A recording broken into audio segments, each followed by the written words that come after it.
Tama ang sinabi ni Jello. Palagi akong umaasa sa iba. Hindi ko nga iniisip kung ano ang mangyayari sa kinabukasan ko. Tama, hindi pa ako pwedeng umuwi. Dahil ako pa rin ang dating Haning kilala niya. Maghintay ka lang. Bago pa tayo ikasal, patutunayan ko sa'yo na karapat dapat akong maging asawa mo.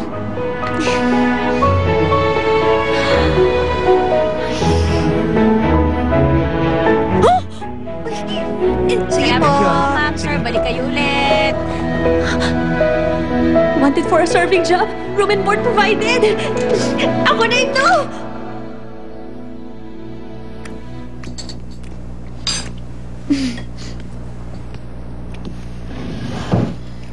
Tapos ka na ba? Opo. Iha, sigurado kang kaya mong trabaho dito.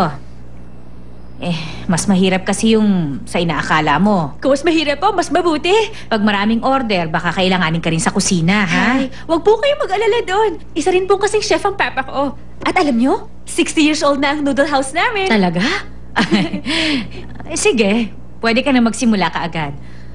Alam mo, kailangan ko ng katulong ngayon eh. Umalis kasi yung isa. Opo, hayaan nyo. Hindi ko kayo bibiguin. Naku, ako na lang po ang gagawa niyan. Ay, sige.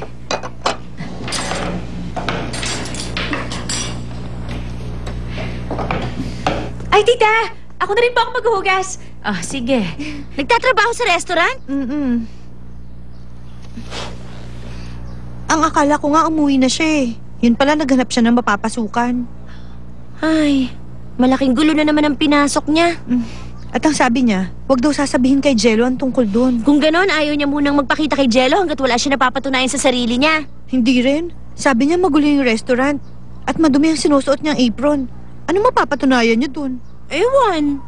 Ay, paano siya papasok sa school? Wala ba siya nabanggit na gusto na niya mag-drop out? Itutuloy niya pa rin ba yung pagtatrabaho? Lagot! Ikaw pala, Jello.